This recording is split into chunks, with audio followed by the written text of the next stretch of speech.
নমস্কার বন্ধুরা, আজ আমি আপনাদের সাথে একটা পাঁচমিশালি নিরামিষ লাবড়া রেসিপি শেয়ার করছি। তো এই রান্নাটি আমি আমার মায়ের থেকে শিখেছি। এই রান্নাটি স্পেশালি আমার খুব পছন্দের একটা রান্না, তাই আজ আমি আপনাদের সঙ্গে এটি শেয়ার করছি।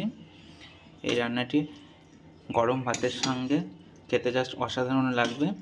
তো এই লাবড়া রেসিপিটি করতে আমাদের যে উপকরণগুলি লাগবে সেই উপকরণগুলি হলো এখানে হচ্ছে আমি আলুগুলোকে কেটে নিয়েছি এরকমভাবে, কুমড়ো, এখানে আছে বেগুন, এখানে আছে গাজর, এখানে ফুলকপি, আর এটা হচ্ছে বিনস, আর এদিকে আছে সিম, মূলো, আর হচ্ছে পটল। আর আমি একটা পেস্ট বানিয়ে নিয়েছি। পেস্টের মধ্যে আছে আদা, কাঁচা লঙ্কা, জিরে, আর হচ্ছে টমেটো। আর এখানে ফোড়নের জন্য লাগবে শুকনো লঙ্কা, তেজপাতা আর পাঁচ ফোড়ন। সবজিগুলো ভাজার জন্য এখানে কড়াই পরিমাণ মতো সাদা তেল দিয়ে দিচ্ছি।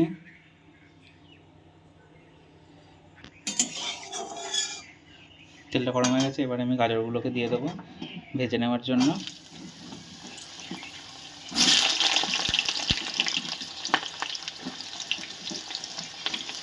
গাজরগুলোকে আমি 80% কুক করে নেব। যেমন গাজরগুলো ভাজা হয়ে গেছে, এবার গাজরগুলোকে তুলে নেব। এবার আমি এই তেলের মধ্যে আলুগুলোকেও ভেজে নেব। সমস্ত সবজিগুলো এরকমভাবে ডুবো তেলেই ভাজতে হবে, আর 80% পর্যন্ত কুক করে নেবেন।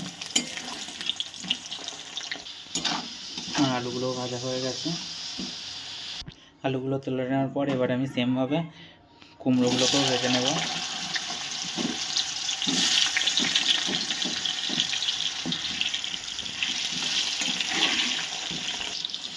কুমড়োগুলো ভাজা হয়ে গেছে,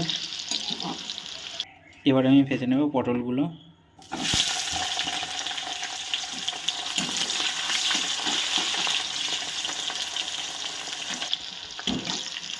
দেখুন পটলগুলো ভাজা হয়ে গেছে, এবার আমি মূলোগুলোকে ভেজে নেব।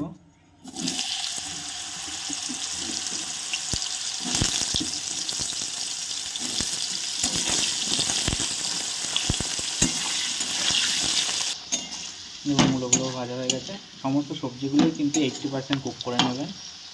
এবার আমি ভেজে নেব সিমগুলোকে। সিমগুলো দেখুন ভাজা হয়ে গেছে, এবার আমি দিয়ে দেবো বিনসগুলো।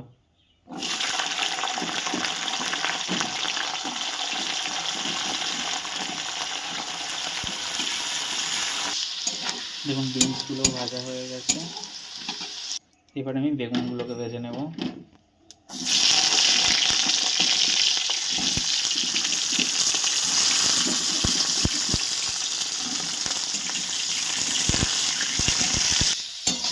দেখুন বেগুনগুলো ভাজা হয়ে গেছে, এবার আমি ফুলকপিগুলোকেও ভেজে নেব।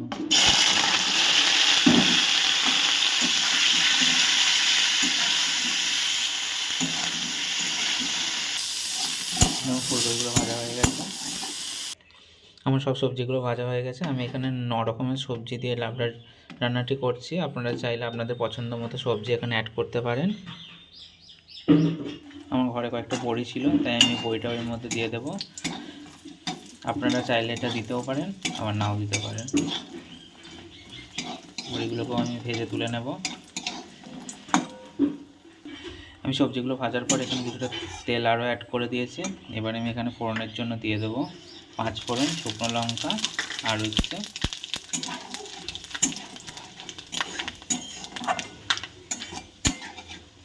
দেখুন 5 ফোড়ন আমি দিয়ে দিয়েছি। 5 ফোড়ন, তেজপাতা, শুকনো। এবার আমি বেটে রাখা মশলাটা দিয়ে দেবো। মশলাটার মধ্যে এখানে আছে আদা, জিরে, কাঁচা লঙ্কা আর টমেটো, সবগুলো আমি একসঙ্গে পেস্ট করে নিয়েছিলাম। এবং মশলাটাকে ভালো করে কষিয়ে নিতে হবে। মশলাটাকে ভালো করে কষিয়ে নিয়েছি। এবার আমি এর মধ্যে কিছু গুঁড়ো মশলা অ্যাড করছি। এখানে হচ্ছে নুন,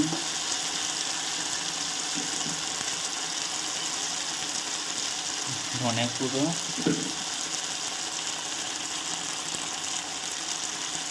লঙ্কা গুঁড়ো, আর হচ্ছে হলুদ গুঁড়ো। ব্যাস, এবার আমি ভালো করে মশলাটাকে আবারও কষিয়ে নেব। এখানে স্বাদটা ব্যালেন্স করার জন্য এখানে পরিমাণ মতো চিনি দিয়ে দিলাম। এবার মশলাটাকে ভালো করে কষিয়ে নিচ্ছি। দেখুন মশলার কালারটাও চেঞ্জ হয়ে গেছে, মশলাটা কষানো হয়ে গেছে অলমোস্ট। এবার আমি এর মধ্যে ভেজে রাখা সমস্ত সবজিগুলো দিয়ে দেবো।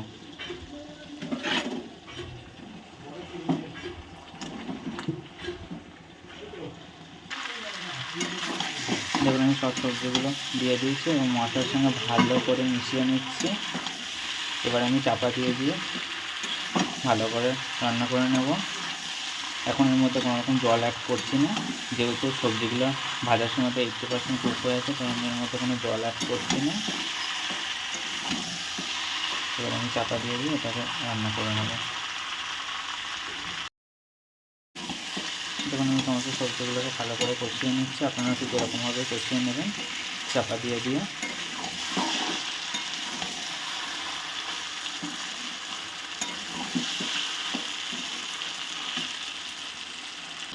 আমি ভালো করে কষিয়ে নিয়ে এখানে পরিমাণ মতো একটু জল দিয়ে দিলাম সমস্ত সবজিগুলোকে সেদ্ধ করার জন্য।